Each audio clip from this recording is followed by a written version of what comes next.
A few years ago, I had the chance to interview Walt Bettinger, who's the CEO of Charles Schwab.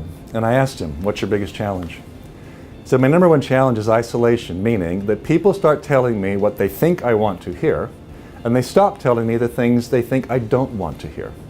And when isolation happens in the way I just described, and it's most likely to happen at the top of an organization, innovation is either on its way to dying or it's already dead. And so the most innovative leaders in the world actively go out of their way to get out of the isolation bubble they live in. Now to do that, they've got to put themselves in strikingly different situations with different people that actually cause them to hear the things they otherwise wouldn't hear. The stuff that people want to tell them but don't. The questions they want to ask but don't. And when that happens, here's what, it's mystical and it's magical, but it's systematic. If you and I put ourselves systematically in those kinds of strikingly different places with different people, there's a really high probability we're going to be wrong about something.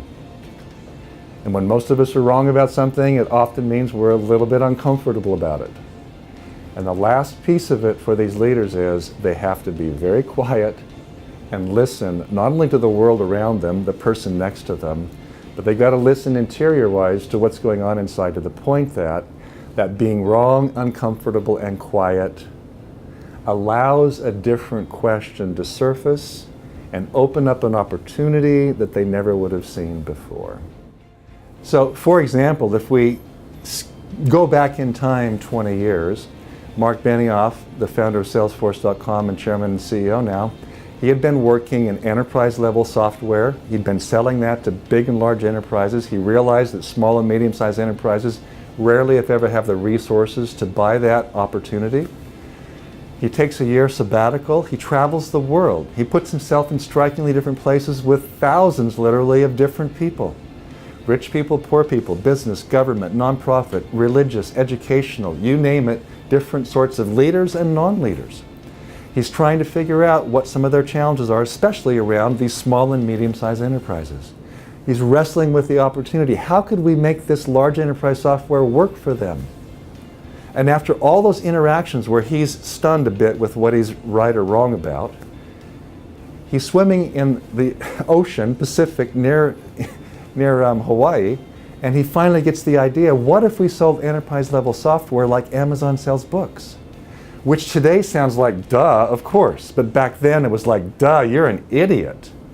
That was the beginning. It was a question that was catalytic that literally launched an entirely new industry, and we live now with that today. Now, at one point I asked Mark, how do you surface and ask the right questions, Mark, to do the kind of innovation work you do? He's about my height, looked me right in the eye, and he said one word, listen. And then he paused, and he waited to see how I'm listening. And I was a little more there than ears. I was there listening.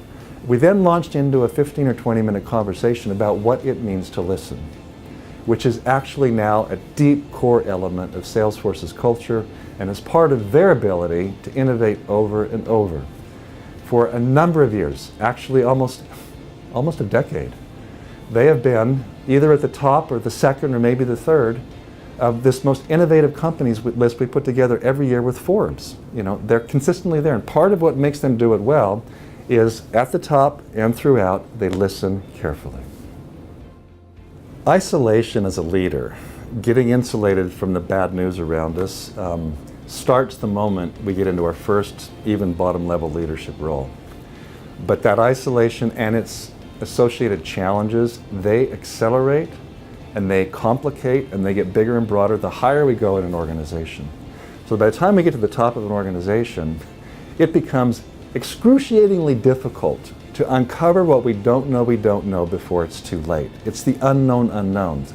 And that's the place from which we get disrupted, that's the place from which we get blindsided. Now, I may not feel like I've got time to get out of my regular routine, to get into the world, to get stunned and surprised, and to have new questions surface about myself and my organization.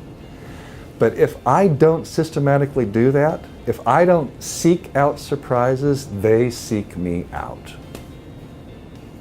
And that's the challenge. I may feel like, and honestly believe, I don't have time to get away from the data and the information that's getting pushed at me every day nonstop, because that's the information, that stuff that gets pushed at me actively.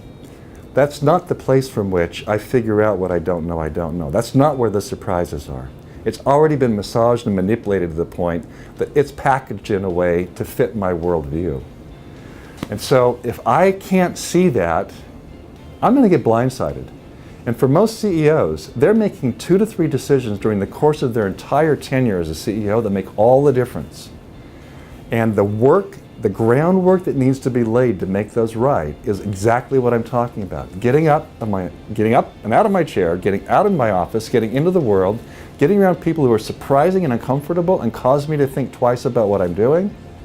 How could I afford to not do that? Because if I don't start asking the questions that others might blindside me with, they'll do it at some point, one way or the other. And so it's not a question of if that's going to happen, it's simply when. And these leaders, again, at the most innovative companies in the world, they get it. You know, Ed Catmull, one of the senior leaders since the beginning at Pixar, and now at Pixar Disney, his sort of dominating question is, how can I create an organization that's sustainably innovative? And he knows to do that, there's what he calls a dangerous disconnect. Meaning the moment we become successful, the moment I get to the top of an organization that is successful, it's so easy to be dangerously disconnected. And he, like Walt Bettinger at Schwab, like fill in the blank leaders at these most innovative companies, they go out of their way to get blindsided every day. They ask questions like, what am I wrong about today, instead of what am I right about? They're trying to probe that part of their world in a powerful way.